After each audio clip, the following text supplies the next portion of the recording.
한 달 전쯤 뿌렸던 보리 씨앗이 발아에 꽤 많이 자랐다.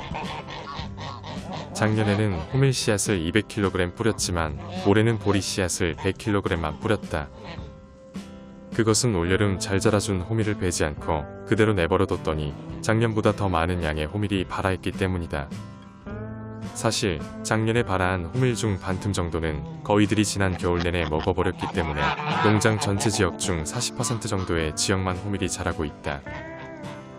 그래서 올해도 작년과 마찬가지로 호밀이 자라지 않는 지역에 씨앗을 뿌리려고 했지만 가격이 너무 비싸서 상대적으로 저렴한 보리 씨앗을 뿌렸다. 앞으로 이런 식으로 몇 년만 더 신경 써서 호밀이나 보리 씨앗을 파종하다 보면 추운 겨울이 와도 농장 전체 지역이 초록색으로 뒤덮이는 날이 올 것 같다. 내가 호밀이나 보리 씨앗을 파종하는 이유는 겨울 내내 풀을 먹어야 하는 거위들을 비롯한 동물들의 간식을 준비하기 위해서다. 싹이 올라온 호밀이나 보리를 뿌리채 뽑아 먹지 않는다면 겨울 내내 조금씩이라도 자라게 되고 거위들을 비롯한 동물들은 농장을 순회하듯 풀을 먹을 수 있게 된다. 그리고 그렇게 되면 내가 굳이 녀석들의 간식을 마련하기 위해 힘들게 채소를 나를 필요가 없어진다. 겉으로 보기엔 동물들의 복지를 위해 씨앗을 파종하는 것 같지만 솔직히 육체적인 고생을 덜고자 하는 것이다. 동물들은 한겨울에도 싱싱한 풀을 먹을 수 있어서 좋고 나는 불필요한 노동을 하지 않아서 좋다.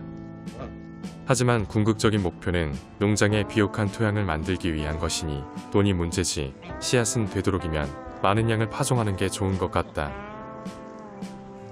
청년 머스코비들은 먹이활동 반경을 조금씩 넓히고 있다. 그런데 한 가지 이상한 점은 엄마인 라나가 조금씩 녀석들과의 거리를 띄우고 있다는 것이다. 청년 머스코비들이 열심히 풀을 뜯어먹고 있고 라나는 몇 발짝 뒤에서 녀석들의 행동을 지켜보며 조용히 먹이활동을 한다. 게다가 청년 머스코비들도 예전처럼 엄마 뒤만 졸졸 따라다니는 행동을 더 이상 하지 않는다. 잠시 뒤 청년 머스코비들 중 한 마리가 물통 안에 들어가서 난생 처음 수영을 하기 시작한다. 단 한 번도 수영을 배운 적이 없고 물속에 들어가 본 적도 없지만 녀석은 본능에 따라 자연스럽게 수영을 하는 것이다.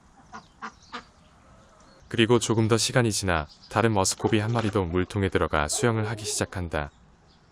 엄마인 라나는 무심한 듯 새끼들의 주변에서 맴돌지만 좀처럼 가까이 다가가지 않는다. 아마도 라나는 본능에 의해 새끼들과의 거리를 두는 것처럼 보이지만 어쩌면 다 자란 새끼들을 독립시키기 위해 의도적으로 다가가지 않는지도 모른다. 닭들의 경우 병아리들이 어느 정도 성장해서 45일쯤이 되면 아주 냉정하게 대하여 강제로 독립시키는 것에 비하면 라나의 방식은 상당히 마음에 든다. 캔디는 아주 오랜만에 흙목욕을 하고 있다. 내 기억이 맞다면 녀석은 타이와 함께 있을 때 이후 처음으로 흙목욕을 하는 것 같다. 타이가 죽고 난 뒤 심각한 우울증에 걸려 하루 종일 구석진 곳에 앉아 멍하니 시간을 보내던 캔디에게 어떤 심리적 변화가 생긴 게 분명하다.